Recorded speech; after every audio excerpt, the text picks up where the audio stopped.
Be studying 1 Kings chapter 10 tonight. If you want to turn over there in your Bibles, talking about some of the foreigners, the strangers who came to observe Solomon's wisdom firsthand.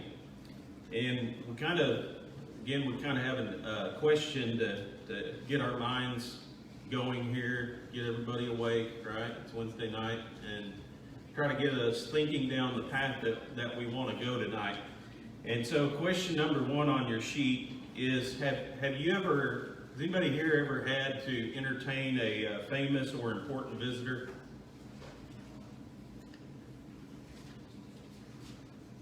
See some smiles. Oh, there's one hand.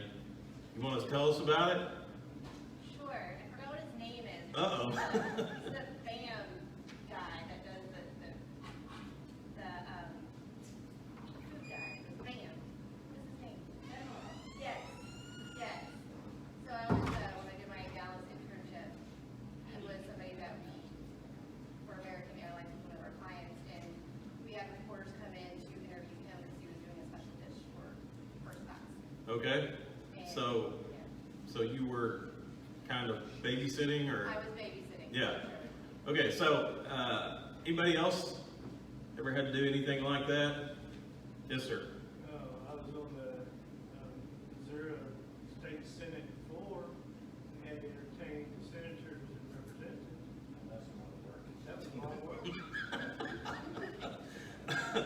Okay, so maybe not all of us have been in a situation, where somebody really famous or somebody really important has come our way, and we've been the one responsible for kind of taking care of them while they're staying here. But if that situation did exist, and for some of you obviously it has, what do you feel like whenever that responsibility is put on you? Just kind of happy-go-lucky, or? A lot of pressure. Yeah, it's a lot of pressure, isn't it? And generally, what do you do to try to entertain somebody? Sound like you know what you're talking about. Okay, that would help, right? You want to know what you're talking about whenever you talk to them. And if they're coming to this general area, what would you do? Yeah, you would kind of show them the highlights, right, of the things that are around us, to kind of show, here's something you might like, or here's something that might interest you. And the reason that I bring that up is because, I think Solomon was a guy who was literally entertaining these people constantly. These famous people, these important kings were coming from all over the world and coming to his house and to his kingdom. And so he had there were some things that he did to help entertain them. Obviously, knowing what he was talking about was one of those things. But there were also many interesting features within Israel itself. A lot of the buildings that he had built that people had come to see for themselves. And so that's kind of what we're thinking about and studying about tonight. These people from outside the nation of Israel who would come and visit Solomon. Let's go over to 1 Kings chapter 10 if you're not already there, and get a volunteer to read the first 9 verses for us. 1 Kings 10, verses 1 through 9.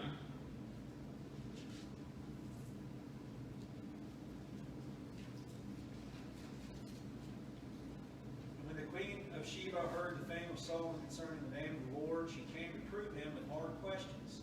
And she came to Jerusalem with a very great train, and camels that bear spices, and very much gold and precious stones.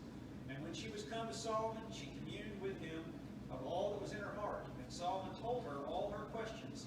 There was not anything he hid from the king, which he told her not. And when the queen of Sheba had seen all of Solomon's wisdom, and the house that he had built, and the meat for his table, and the sitting of his servants, and the attendance of his ministers, and the apparel, and the cupbearers, and his ascent by which he went up to the house of the Lord, there was no more spirit in her. And she said to the king, It was true your report which I heard in my own land of thine acts and of thy wisdom, howbeit I believed not the words until I came. And mine eyes had seen it, and behold, the half was not told me. Thy wisdom and thy prosperity exceeded the fame which I heard. Happy are thy men, happy are these thy servants which stand before thee, and that hear thy wisdom.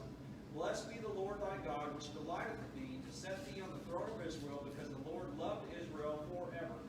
Therefore he made thee king to do judgment and justice. Okay, so the first person that we read about is the Queen of Sheba. And question number 2 on your sheet is the question, why was it that she came to visit Saul? What was it that brought her? His fame. Okay, his fame. He's curious. Okay, she was curious. What else? The hard questions. Ask the hard questions. Yeah, she was curious about the answers to hard questions, right? And what particularly, you know, when we're talking about her questions, what did they deal with?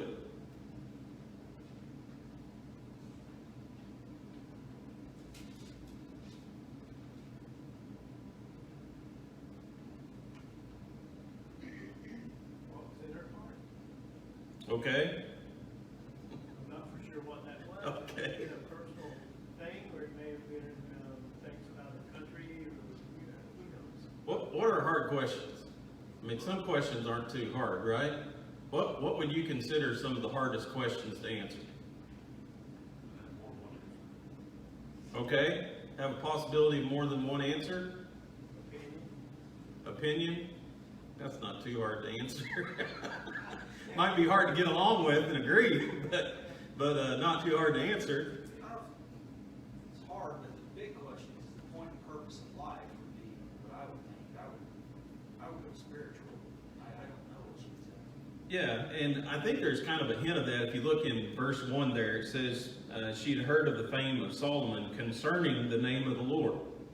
What does that mean? Well, Solomon had a tremendous knowledge about God, didn't he? And so then it says she came to prove him with hard questions. Well, if you're talking about, you know, God and the hard questions that exist around spiritual things, what do you think some of those things would be? Question number 3 here. What kind of hard questions do you think she asked Solomon?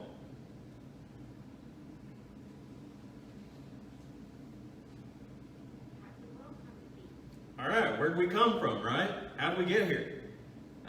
Is that a question that requires some knowledge, some wisdom and understanding? Yeah. What else? He's got this giant temple sitting there that he built by inspiration. You know, why did you do this? How did you get that inspiration? Okay. How, you know, if God is our creator, how are we supposed to worship him, right? So there's an answer for that. What else? Where are we going when we die? What happens when we die, right? Is there life after death? And so, you think about the hard questions of life. That's really what a lot of people struggle with in life, isn't it? You know, how did we get here? And what's my purpose for being here? Why am I here? And then what's going to happen to me whenever I die? Obviously, all of us are one day going to pass from this life, but those are the difficult questions. And so, Queen of Sheba had heard about Solomon and his fame concerning the name of the Lord, and so she comes to him to prove him with hard questions. Now, what's adds a little bit more detail, I guess, to this over in the New Testament. Turn over to Matthew chapter 12 with me. And of course, Jesus himself, while he was alive here upon this earth, mentioned this event that we're reading about in 1 Kings chapter 10.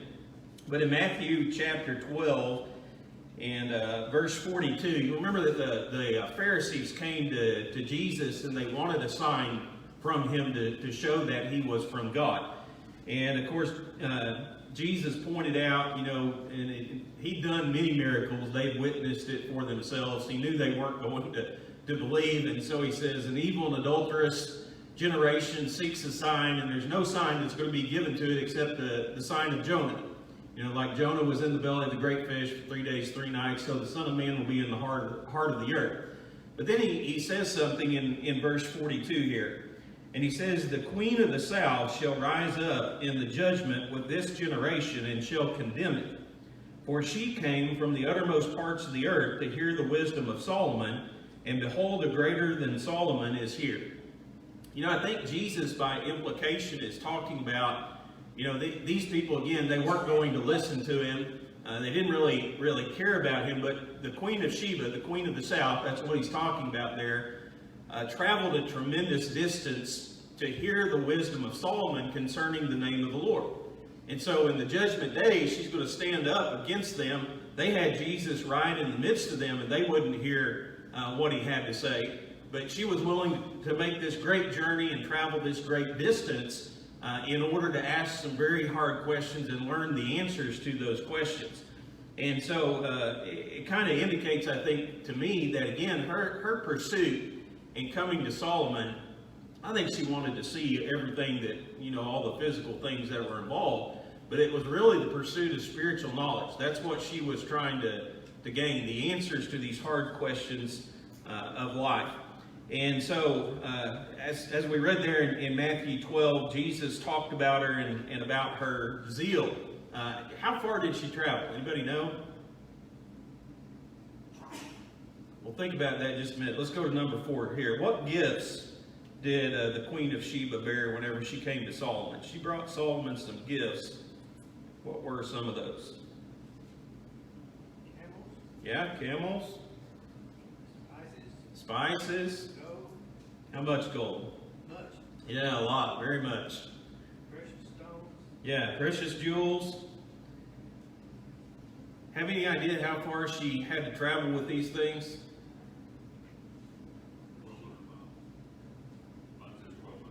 Yeah, somewhere in that neighborhood. I think one of them I read said 1,500, but it is a long way. 1,500 miles, 1,200 miles. It wasn't like you jumped in a car and drove over there like we would today. But think about having to take all those things along with you. She has all these precious gifts that she's bringing to Solomon. These camels, all this gold, a lot of gold that she's bringing over. In fact, we read a little bit later about 9,000 pounds of gold that she brings over with them. All these spices. And do you think that would have been a dangerous journey? Would it all been on land? Yeah. There wouldn't be any ocean? No. No, they wouldn't have crossed any oceans. Was Sheba like in area of Ethiopia? Yeah. Yeah. They would, Pull it out. yeah. It's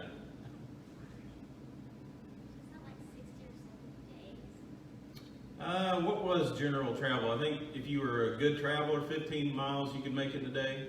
What was that add up to? I don't think you could make it with that big of a convoy though, and all the stuff they were toting along with them. Somebody who's a good mathematician, give us an idea. If you had 1,500, it'd be 100 days. Okay. So it was a long journey, and that's really, I think, what Jesus was talking about when he was talking about her. The fact that she came all that way for the pursuit of knowledge, and then you had these people who were standing right in front of Christ who wouldn't listen to a word that he was saying, and so she's certainly commended by Christ for her zeal. So she had a strong spiritual hunger. I think we could agree with that statement. And obviously she was willing to go to great lengths in order to learn the truth. And that's a good lesson for us today, isn't it? We should have that same desire for the answer to spiritual questions that she had. And we should have the same motivation to pursue the truth, go to the same lengths that she was willing to go to in order to learn them. So what was her reaction? Question number 5 here. What was her reaction whenever she observed firsthand Solomon's wisdom and everything that was happening in his palace? I think she was in awe. Yeah. The King James Version describes it. How does it describe it? There was no more spirit in her. Yeah. Literally, the word spirit and breath are kind of used interchangeably throughout the King James Version, but literally there was no more breath in her. In other words, it took her breath away. It was just so amazing whenever she came and observed all these things firsthand. She was overwhelmed too, because did it live up to the expectation? Did it live up to all the hype? More than Yeah, the Bible said it far exceeded what she expected. And sometimes in our society, I think we can appreciate this. Sometimes, kind of a sports fan, but sometimes you get these games that are hyped up, and everybody says this is going to be the greatest game of the century, and then it turns out to be a flop, and you get disappointed. that wasn't her experience. You know, all this hype and all this talk, and it ended up being even better than anybody had ever described to her. But if they're sitting there thinking if, in today's time, if it wasn't for TV and radio, we would have no clue what was going on 12, 1,500 miles from us. And for her to have known of Solomon and what he was doing, that's kind of a miraculous deal there, isn't it? Yeah, well, I think it just illustrates to us, you know, how much people talked about it in that day and age, and how well known it was. You think about the structures that he built, the riches of the kingdom, his tremendous wisdom, that would have spread far and wide. And so, yeah, it is amazing. And obviously today we wouldn't think a whole lot of it, but for that day and age, it would have been an amazing thing for sure. So what questions did he answer? All of them, right? All the questions that she had for him, he answered for her. The Bible says nothing was too hard for him to explain to her, and she saw the splendor of everything that he had built, and his palace and everybody that served in it, and it was just overwhelming. Just took her breath away to observe all those things. Question number 6. So, question is, why do we often have to see for ourselves before we will believe something? Do what? Because we live in Missouri. Because we live in the show me state, right? Why do you think we have to do that? Because a lot of times things are so exaggerated or not described accurately. A lot of times it's a big letdown. Yeah. You know, how often is it? It's double. That's what she said. Essentially, it was double what I was expecting. How often does that happen? You know, very rarely. Yeah. So, have you ever had anybody, you know, tell you something and you think, I'm not gonna believe that till I see it. It's just, you know, if somebody tells you something that's almost beyond grasp, that it's just human nature to say, you know what, until we actually see it for ourselves, I can't believe that. And, you know, that's not always a bad thing. Remember in John chapter 20, the story of Jesus after his resurrection. And remember that whenever Jesus appears to his disciples the first time, that Thomas was missing. And in verse 25, the other disciples said unto him, we have seen the Lord. You remember what Thomas said?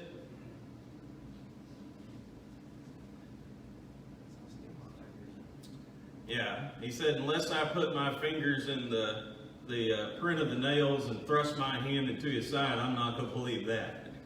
You ever hear something like that that's just almost unbelievable, and unless you see it for yourself, you're not going to believe it? Yeah, that's the situation that Thomas was in. And likewise, the Queen of Sheba, I know, you know, she had to have heard some amazing things, and things that just, you know, unless you see it for yourself, you probably couldn't even believe it.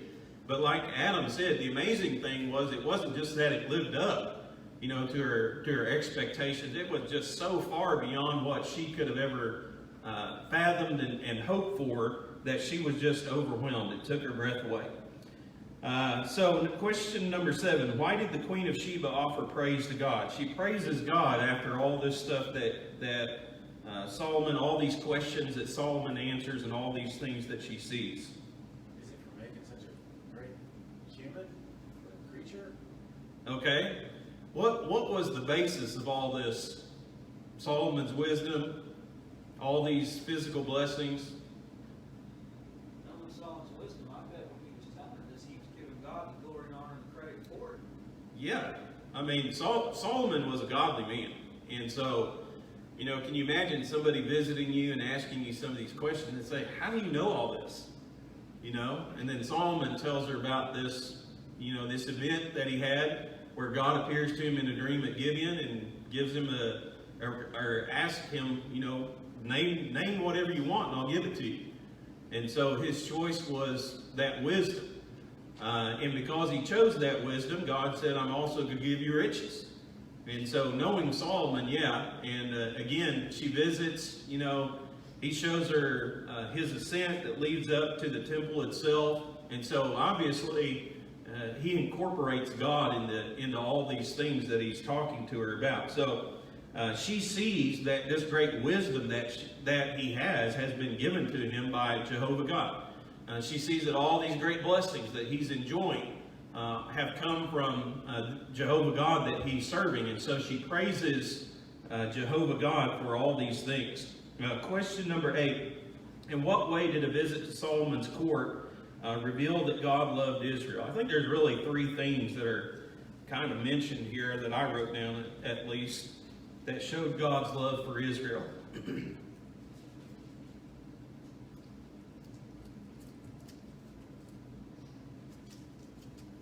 See them in verse 9.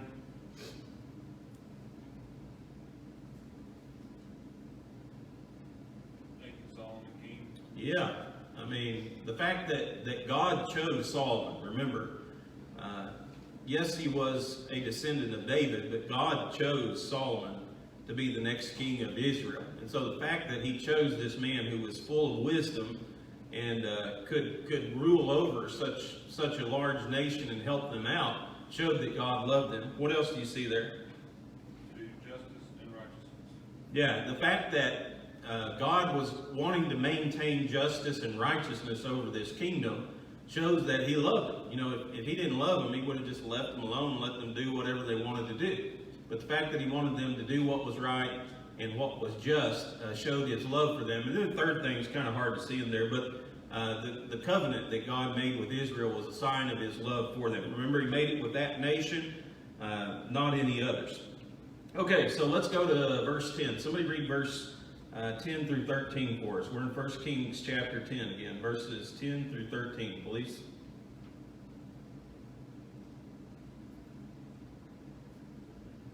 She gave the king 150,000 gold, spices, metals, spices, very rich silver, precious stones, and gold horses, stones, and spices, which she gave. Nebiah also a tyrant of my gold,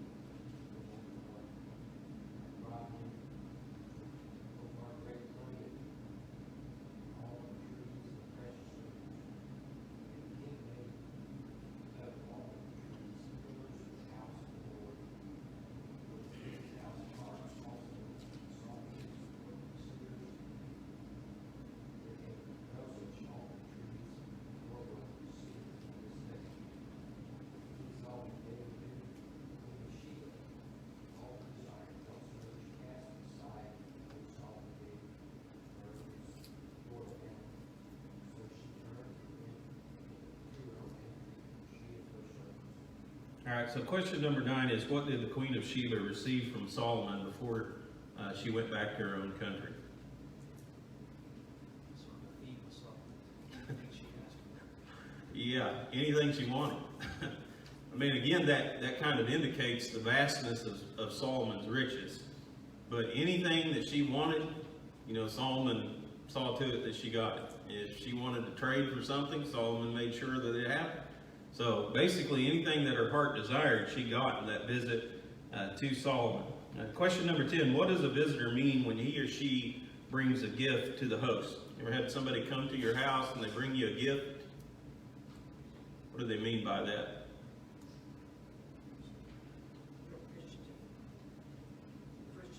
Yeah, it shows appreciation, it shows gratitude, doesn't it?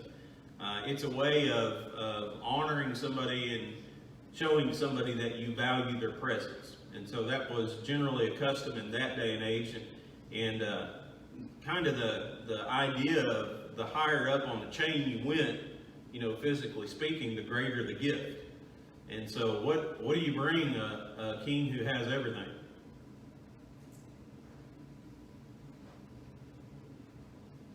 What you give him? Okay. Precious things from her country. Yeah? Specifically. What stands out to me is the spices, because I think that area or that region evidently was blessed with that, and he didn't have those, so she brought a ton of spices. Yeah, and it says, what did it say there? There was no more such abundance of spices. Yeah, it was the biggest amount of spices that had ever been offered as a gift in Israel. And so that kind of stands out. You know, again, if you're a guy who has everything and you receive this gift, and the gift is the most of this particular thing that you've ever received, that would certainly stand out. So she tried her best. What else did she give him? The almond tree stands out to me.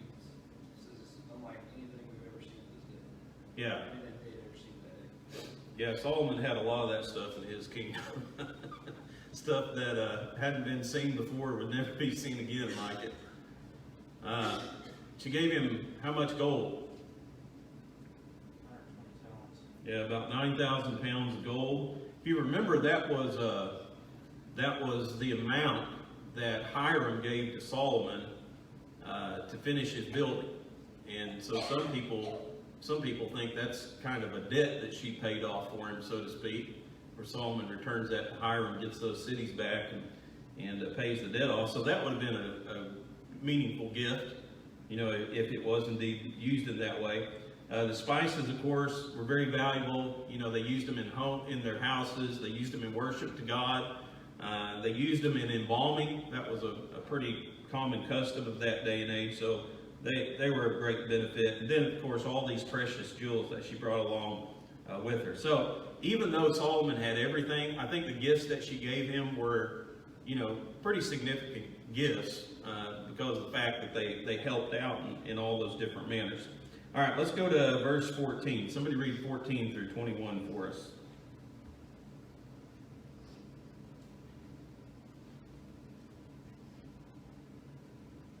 Now the weight of the gold that came to Solomon in 1 year was 603 scores and 6 talents of gold. Beside that he added of merchantmen and of traffic of the spice merchants and of all the kings of Arabia and the governors of the country. And King Solomon had made 200 targets of beaten gold, 600 shekels of gold went to one target. And he made 300 shields of beaten gold, 3 pounds of gold went to one shield. And the king put them in the house of the forest of Lebanon. Moreover, the king made a great throne of ivory and overlaid it with the best gold. And the throne had 6 steps, and the top of the throne was round behind, and there were stays on either side of the place of the seat, and 2 lines stood beside the stays. And 12 lines stood there on one side, and one other upon the 6 steps. There was not one like made in any kingdom. And all King Solomon's drinking vessels were of gold, and all the vessels of the house of the forest of Lebanon were of pure gold. None were of silver. It is nothing accounted of in the days of Solomon. Okay, so question 11 here. What were some of the measures of Solomon's wealth? What are some of the things that were mentioned there that kind of put his wealth in perspective?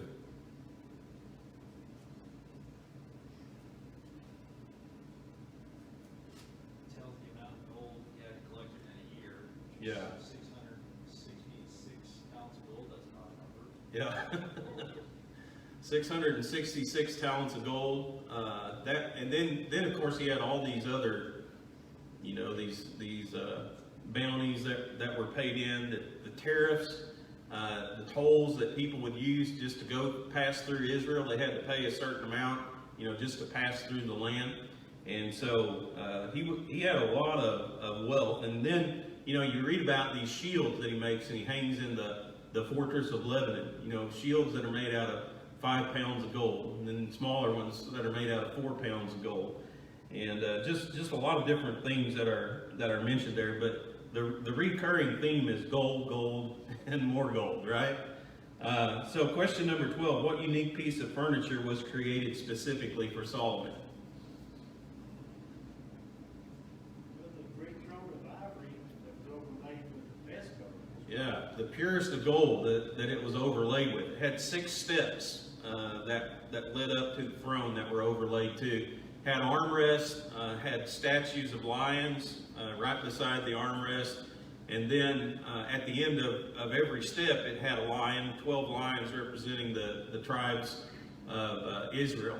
And so it was, you know, nobody else. It had a rounded back too, which was, you know, again showed its craftsmanship.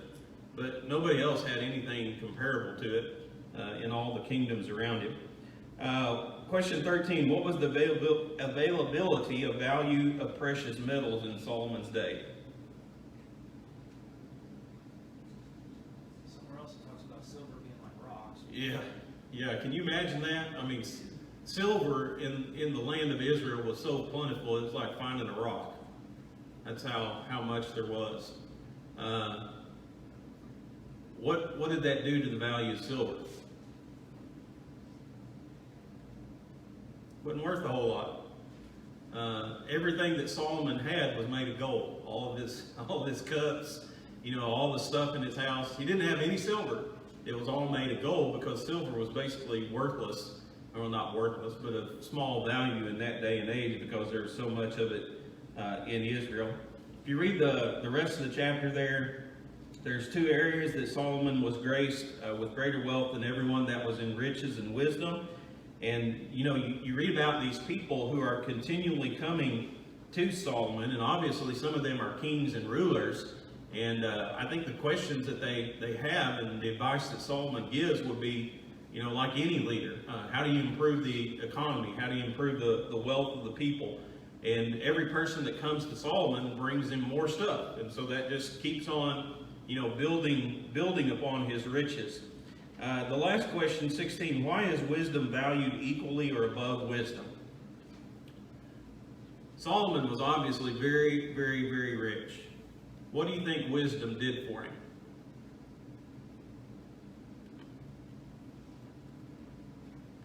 I think just like the Queen of Sheba, the riches, the wisdom gave him knowledge of what to do with the riches to bring somebody else to teach her about God. Yeah. So we might say that the wisdom helped keep his wealth in the proper perspective, right? And all these things that he had, I don't think Solomon sinned in all these things because he used them for the glory of God. I mean, everybody who came to him, he tells them this story, and he answers these questions about life. And so, money wasn't Solomon's downfall. Money didn't get him. What got him? Women. Women is what got him. And so it's interesting, one of the richest men to ever live, but money was not what got him away from God. So we'll study about that, Lord willing, next week. Well, what did Queen Sheba, where did she get all her riches from? Was it because of her, she was kin to someone that had a lot of money? Well, yeah, the South was really a very rich place. In fact, remember, Egypt was the world empire when Israel comes out, and horses were really their main trade. I mean, that's where they made a lot of their money, horses and chariots and stuff like that. But obviously, Egypt was a very rich nation, so she inherited some of that wealth and probably built some of it too along the way. So what king was it that she would have inherited from? I don't know. I don't know the line of succession. Anybody else? Yes, sir. Neither here nor there, but if I calculated it right, at today's gold prices, 666 talents, a little over $1.5 trillion. Yeah. So that stuff like that helps me, helps put it in perspective for me. 1.5 trillion, is that what you said? Yeah, every year. So, and that doesn't count all the tariffs and, the gold of Ophir that came every 3 years too.